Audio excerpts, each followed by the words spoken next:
Megjelentek a trendekben az új típusú, zárt égésterű kandallók. Egyre népszerűbbek, mert sokan használják fő, valamint kiegészítő fűtésként.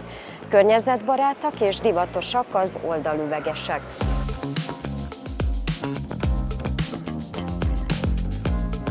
Népszerűek a német mellett a francia vagy a lengyel kandallók, amelyek között gyártástechnológiában van különbség.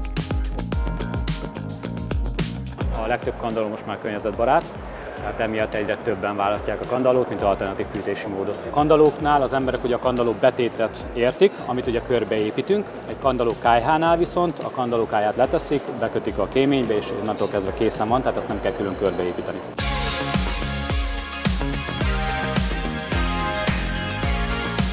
Egy kandallónál kettő dologra van nagyon szükségünk, az egyik ugye a kémény. Ha a kémény adott a házban és megfelelő a kémény, akkor természetesen kivitelezhető a kandalló.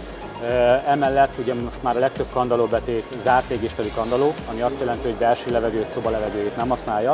Ehhez ugye a rendszerhez ki kell építeni a külső levegő bevezetését a kandallóhoz. Hogyha ezek a paraméterek adottak, akkor igen, lehet kandallót választani.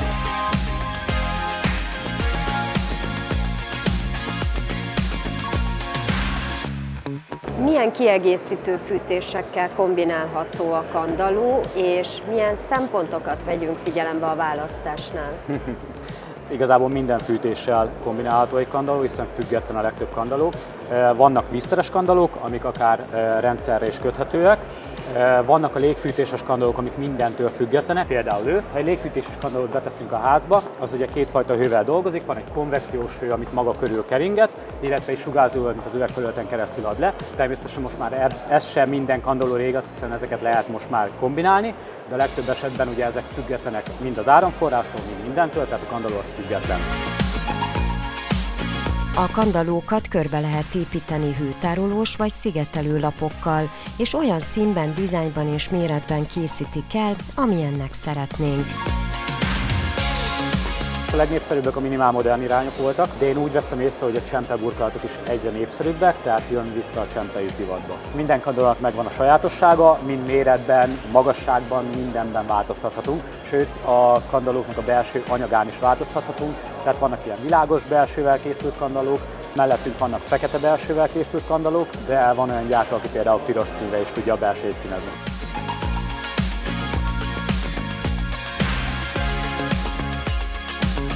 4 típusú kandalló, 4 különböző felépítmény. Ezeket én kész design kandallónak hívom, vagy nevezem, hiszen ugye ezeket a kandallókat így, ahogy látjátok, így érkeznek.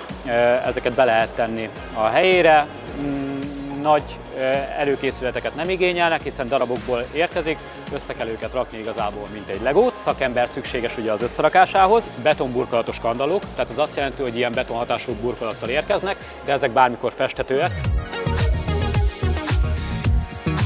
Az oldalüveges kandallókat egyre többen választják. A kandallóbetét, amikor tüzelünk benne, a kilépő füstgáz hőmérséklet az a kéményen keresztül távozna. Viszont nagyon okos technológiákat találnak ki folyamatosan, tehát a kandallótechnika is fejlődik az évek folyamán. A kilépő füstgáz az nem a kéménybe megy közvetlenül bele, hanem egy jelzárószelep segítségével belevezetjük ebbe a hőtárolós rendszerbe. Ez azt jelenti, hogy ez a kilépő füstgáz felmelegíti ezt a hőtárolós blokkot, és ez is le fogja adni azt a plusz meleget, tehát a sugárzó hő irányába el tudjuk tolni. Ez annyit jelent gyakorlatban, hogy 4, 6, 8, akár 10 órán keresztül is meleget tudunk a kandallóval készíteni, hiszen ezeket még körbeépítjük hőtárolós lapokkal, és így nagyon gazdaságossá tudjuk tenni a fűtést.